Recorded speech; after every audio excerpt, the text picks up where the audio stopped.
ব্রেনের মধ্যে প্রচুর গার্বেজ, মানে এটা পড়া হয় না, ওইটা পড়া হয় না, এইটা পারি না, ওইটা পারি না, কি পড়বো, কেন পড়বো, কোথায় চান্স পাইতে চাই। হেফাজত ব্রেনকে অর্গানাইজড ওয়েতে একটা জায়গায় পেস্ট করতে হবে, কপি করে পেস্ট করতে হবে। কেমনে করবা? খাতা কলম নিয়ে বসতে হবে, কোনো ট্যাব না, কোনো ফোন না, কোনো অ্যাপ না, খাতা কলম, সাদা পাতার কলম এবং একটা কুল শব্দবিহীন রুম বসে এবার আমরা একটা ডিটেইলড টার্গেট বেসড রুটিন বানাবো। প্রথমে লিখবো কি কি বাকি আছে, আমার কি কি পড়া বাকি আছে এবং আমি কি কি গোল অ্যাচিভ করতে চাই, এই দুইটা একদম ক্লিয়ারলি লিখবো, সময় নিয়ে বইটই দেখে লিখবো। দেন প্রতিটার পাশে এই যে আমার নদী নৌকা টপিক, ম্যাট্রিক্স টপিক, বা আমার সেতু সে আধুনিক পদার্থবিজ্ঞানের কালদিঘায়ন, বা ধরো ভর শক্তির সূত্র, সবগুলা কোন জায়গা থেকে পড়বো।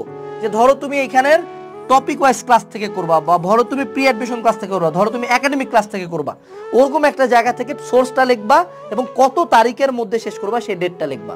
এরকম একটা 4-5 ঘন্টা সময় দিয়ে অর্গানাইজড ওয়েতে ব্রেনের সব সমস্যা এখানে পেস্ট করতে হবে। ক্লিয়ার? এই কাজটা যখন হবে তখন বাকি সব কিছু খুব ইজি। বাট এই জিনিসটা হলো সবচেয়ে টাফ পার্ট, এইটা করতে আমাদের সময় লাগবে। টাফ না, অ্যাকচুয়ালি টাইম কনজিউমিং পার্ট।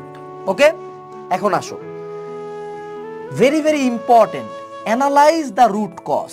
দেখো, প্রত্যেকের একাডেমিক কামব্যাক না হওয়ার একটা বড় মেইন রিজন থাকে, মেইন রিজন। এখন এগুলো অনেকগুলো রিজন হতে পারে। হয় রিলেশনশিপগত ইস্যু, 2 হয়তোবা আমি ফোনের কারণে ডিস্ট্রাক্টেড, 3 হয়তোবা ঘুমাচ্ছি অনেক বেশি, 4 হয়তোবা আমি অ্যাডিক্টেড, 5 হয়তোবা আমি পড়াশোনা করতেই চাই না, আমি অলস, 6 হয়তোবা আমাকে কেউ পড়াশোনা করতে দিচ্ছে না, 7 হয়তোবা ফ্যামিলি প্রবলেম, 8 হয়তোবা আমার ভার্সিটি বা আমার স্কুল বা আমার কলেজ বা আমার টিচার ভালো না, 8 হয়তোবা আমি জাতের বইগুলো পড়তেছি না। সো তোমার প্রবলেম আমি কিন্তু জানবো না। এখানে যতগুলো প্রবলেম বললাম এর বাইরে 100 প্রবলেম আছে।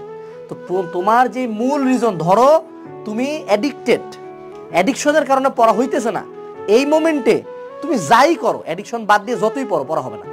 ধরো তোমার রিলেশনশিপগত ইস্যু চলতেছে, ওই টক্সিক জায়গা থেকে বের না হয় তুমি যতই যা করো পড়া হবে না।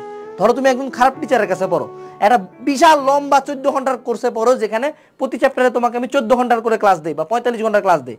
তোমার একটা চ্যাপ্টার পড়ার আগে তুমি ক্লাস দেখে ডিপ্রেসড, কিভাবে একাডেমিক কামব্যাক হবে?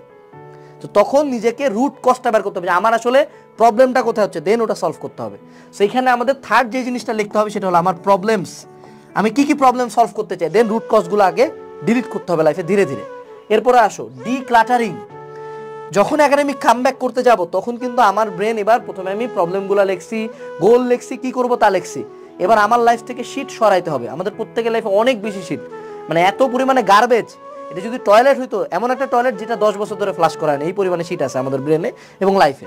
তো এখানে ডিক্লাটারিং করতে হবে। প্রথমত কি কি অনলাইন ক্লাস করব, 45 ঘন্টার ক্লাস করব নাকি জাতের ক্লাস করব, কি কি অফলাইনে কোন কোন স্যারের কাছে প্রাইভেট পড়ি, কে পড়াইতে পারে কে পড়াইতে পারে না, কোন ব্যাচে যায় টাইম ওয়েস্ট হচ্ছে, কার লগে আমি শেয়ারে পড়ি যা আমার পড়তে দেয় না।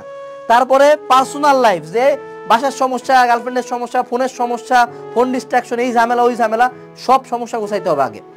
দেন বই এবং কোর্সেস, যে হুদাই 510টা কোর্সে ভর্তি হইলাম, এখানে আমার হাজার হাজার ঘন্টার ক্লাস বাকি, এইদিকে আমি কিছুই পড়ি না কিন্তু প্রতিদিন লাইভে বয়া বয়া ফানি কমেন্ট করি, তাতে একাডেমিক কামব্যাক হইতো না।